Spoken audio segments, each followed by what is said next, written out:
नमस्कार मित्रांनो. तर तूही रे माझा मितवा या मालिकेच्या 5 मार्चच्या एपिसोडमध्ये खूप छान ट्विस्ट बघायला मिळतोय. आणि ट्विस्ट असा असणार आहे की ईश्वरी हॉस्पिटलमध्येच असते, पण ती हळूहळू बरी होत असते. अर्णव तिच्यासाठी डॉक्टरांची टीम उभी करतो. अर्णव म्हणतो, हे बघ, तुझ्यासाठी सगळी टीम आहे. सायकोलॉजिस्ट, फिजिओथेरपिस्ट सगळे आहेत. ईश्वरी म्हणते, पण हार्टचं काय?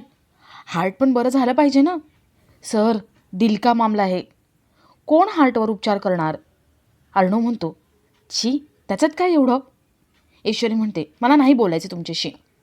ईश्वरी बेडवर झोपून जाते आणि जेव्हा ती डोळे उघडते आणि समोर बघते, ईश्वरीला समोर दिसतं की तो पूर्ण वॉर्ड सजवलाय, खूप छान डेकोरेट केलाय. अर्णव ईश्वरीच्या आवडीचे सगळे इंदोरी पदार्थ तिथे घेऊन येतो आणि तो ईश्वरीला म्हणतो, मिस इंदोर, हे सगळं तुझ्यासाठी. आज नसला ना तरी माझ्यासाठी सगळं काही करणाऱ्या या माझ्या बायकोसाठी, माझ्या बेस्ट फ्रेंडसाठी हॅप्पी व्हॅलेंटाईन डे. अर्णव ईश्वरीला व्हॅलेंटाईन डे विश करतो आणि तिला केक भरवतो. ईश्वरीला खूप छान वाटतं. अर्णव ईश्वरी यांचं नातं पुन्हा पहिल्यासारखं बहरायला लागलेलं असतं. आता वल्लरीचे एवढे सगळे व्हिडिओ एका माणसाने घेतलेले आहेत, पण ती व्यक्ती कोण आहे आणि अर्णव ईश्वरी यांच्यासमोर ती व्यक्ती वल्लरीचं भांडं कसं फोडते ते बघण्यासारखं असेल. तर ह्या सगळ्याची सुरुवात कशी होते ते थोडक्यात पाहू. तर मालिकेत आपल्याला असं बघायला मिळतं आहे की हॉस्पिटलमध्ये सगळे ईश्वरीच्या काळजीने बसलेले असतात. ईश्वरी शुद्धीवरती कधी येईल याची वाट बघत असतात. अर्णव तर काहीच खात पित नाही, तो उपाशी बसलेला असतो. ईश्वरीच्या टेन्शनमध्ये तो सगळ्यांना धीर देत असतो, पण सगळ्यांचा जीव वर खाली होतो. थोड्या वेळाने डॉक्टर उपचार करून बाहेर येतात. अर्णव विचारतो, कशी आहे ती आता? डॉक्टर म्हणतात, धोका टळलाय, उद्या सकाळपर्यंत ती शुद्धीवरती येईल. सगळ्यांचा जीव भांड्यात पडतो. सगळे खूप खुश होतात, एकमेकांना मिठी मारतात आणि देवाचे आभार मानतात. आकाश वल्लरीला फोन करून ही गुड न्यूज देतो की ईश्वरीच्या जीवाचा धोका टळलाय. ईश्वरी आता बरी झाली आहे. आता उद्या सकाळपर्यंत ती शुद्धीवर सुद्धा येईल. वल्लरी ही ऐकते आणि तिच्या पायाखालची जमीन सरकते. वल्लरी आपल्या माणसाला फोन लावते आणि ईश्वरीला मारून टाकण्यासाठी इंजेक्शन मागून घेते. तर येथे हॉस्पिटलमधले सगळे घरी जायला निघतात. ईश्वरीची आई, अर्णव तेवढे थांबलेले असतात. बाकी सगळे आरामासाठी घरी जातात. वल्लरी हॉस्पिटल बाहेर लपून सगळं बघत असते. घरचे सगळे जातात याची ती खात्री करते आणि इंजेक्शन घेऊन आतमध्ये जाते. इथे हॉस्पिटलमध्ये ईश्वरीची आई आणि अर्णव बराच वेळ बसलेले असतात.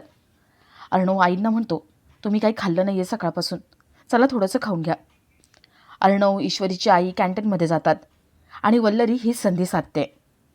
वल्लरी कुणी नाही बघून ईश्वरीच्या वॉर्डमध्ये शिरते. वल्लरी आपल्याकडचं इंजेक्शन काढते आणि ती ईश्वरीला इंजेक्शन टोचणार तेवढ्यात तिला बाहेर सुप्रिया दिसते. वल्लरीचा थरकाप उडतो आणि तिच्या हातातलं इंजेक्शन खाली पडतं. ईश्वरीची आई ईश्वरीकडे बसण्यासाठी येत असते. वल्लरी घाबरते. ती डॉक्टरांचा वेश करते, ईश्वरीला तपासल्याचं नाटक करते आणि तिथून पळून जाते. ईश्वरीची आई, अर्णव रात्रभर आळीपाळीने ईश्वरीजवळ बसत असतात. तर इथे वल्लरीचा हा सुद्धा प्लॅन फेल गेला म्हणून ती चिडचिडी करत असते आणि तेवढ्यात तिला अर्णवच्या काकांचा फोन येतो. अर्णवचे काका म्हणतात, ए वल्लरी, मी तुला सांगितलं होतं मला 50 लाख हवेत. अगं 35 लाख दिले तू, 50 लाख कधी पूर्ण होणार आहेत माझे? मला दे, नाहीतर तुला महागात पडेल. वल्लरी म्हणते, काय हो, काय महागात पडेल? मी पैसे देणार नाही. आणि कसल्या पैशांची गोष्ट करताय तुम्ही? आपलं काय ठरलं होतं? तुम्ही ईश्वरीला मारून टाकणार, पण ती ईश्वरी अजूनही जिवंत आहे, धडधाकट आहे ती. आणि काय महागात पडेल? महागात पडेल, महागात जर पडायचं असेल ना तर ते तुम्हाला पण पडणार. कारण ईश्वरी शुद्धीवर आली की ती धुमाळचं नाव घेईल आणि धुमाळ मग माझं नाव घेईल. यामध्ये मी तर अडकेन, पण तुम्हाला पण मी सोडणार नाही, तुम्हाला पण मी अडकवणार. आठवतं आहे ना, आधी अर्णवने तुम्हाला वाड्याबाहेर काढलं होतं आणि आता जगाबाहेर काढेल. अहो, तुम्हाला मारून जरी नाही टाकलं ना अर्णवने, तरी तो तुम्हाला जेलमध्ये टाकेल. मग बसा 50 लाख करत. आता ह्या पैशांचा विषय सोडा आणि ह्या सगळ्यातून आपलं नाव कसं बाहेर काढता येईल ना याचा विचार करा जरा.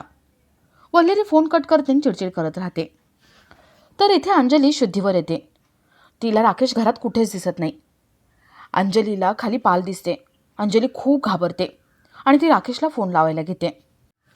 इथे राकेश रिया झोपली आहे याची खात्री करून टेबलवर ठेवलेल्या तिच्या हिऱ्याच्या अंगठ्या चोरतो. अंगठ्या चोरत असताना त्याचा धक्का ग्लासला लागतो आणि काचेचा ग्लास फुटतो. रिया त्या आवाजाने उठते आणि तिच्या हाताला काचेचा तो ग्लासचा तुकडा लागतो. रियाच्या हातातून रक्त यायला लागतं. रिया राकेशच्या खांद्यावर हात ठेवते आणि ते रक्त राकेशच्या खांद्याला लागतं.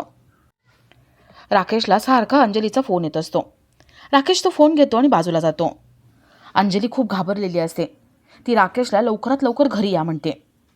राकेश ठीक आहे म्हणतो आणि फोन ठेवतो. रिया म्हणते, सर्वेश, अरे कुठे चाललायस? मी तुला आधीच सांगितलं होतं कुठे जायचं नाही आहे. आणि बघ ना माझ्या हाताला लागले, केवढा मोठा कट बसलाय. राकेश म्हणतो, अगं माझ्या बहिणीचा फोन होता, तिला त्रास होतोय, मला घरी जावं लागेल आणि हे काय जास्त नाही लागलेलं. राकेश इथून निघून जातो. रियाला डाऊट येतो की हा असा का वागतोय, हा विचित्रच वागतोय. रिया सर्वेशच्या वागण्याचा विचार करते. तर इथे अर्णव झोपलेला असतो. अर्णवला जेव्हा जाग येते तेव्हा तो ईश्वरीला पूर्ण बरं झालेलं बघतो. ईश्वरी बेडवर बसली आहे, अर्णवकडे प्रेमाने बघते हे बघतो. अर्णव ईश्वरीला विचारतो, तू बरी आहेस ना आणि कधी उठलीस तू? ईश्वरी म्हणते, अर्णव सर, अहो मी कधीच उठले, मी पूर्ण बरी आहे आणि मी तुमच्याकडे बघत होते. तुम्ही असे छान बाळासारखे झोपला होतात ना, ते बघून खूप छान वाटलं. अर्णव म्हणतो, आणि काय गं, एकटी जंगलात कुठे गेली होतीस तू? काय गरज होती तुला जंगलात जायची? आणि माझ्यासमोर तुला फोन आला होता ना, का खोटं सांगितलंस आईला भेटायला जाते म्हणून? अगं मला सांगायचं होतं, विश्वासात घ्यायचं होतं, मी पण आलो असतो ना. तुला माहिती आहे तुला किती लागलं होतं? अगं डॉक्टरांनी सांगितलं देवाकडे प्रार्थना करा. का गेली होती जंगलात सांग? ईश्वरी म्हणते, अर्णव सर, अहो पुरावे शोधण्यासाठी गेले होते. मला धुमाळचा फोन आला होता, तो पुरावे देणार होता आणि माझी आई निर्दोष आहे. तुमच्या आईच्या आत्महत्येमागे माझ्या आईचा दोष नाही आहे हे मला पुराव्यानिशी सिद्ध करायचं होतं आणि त्यासाठी गेले होते. अर्णव म्हणतो, अगं स्टुपिड, तुला कसं कळत नाही आहे? कुठलाही पुरावा तुझ्या जीवापेक्षा महत्त्वाचा नाही आहे, समजलं? ईश्वरीची आई हे सगळं बघत असते. ईश्वरीच्या आईला कळतं की अर्णवचं ईश्वरीवर खूप प्रेम आहे आणि त्यामुळे तो हे सगळं बोलतोय. अर्णव आई आल्यावरती गप्प होतो आणि बाहेर जातो. ईश्वरीची आई ईश्वरीला भेटते.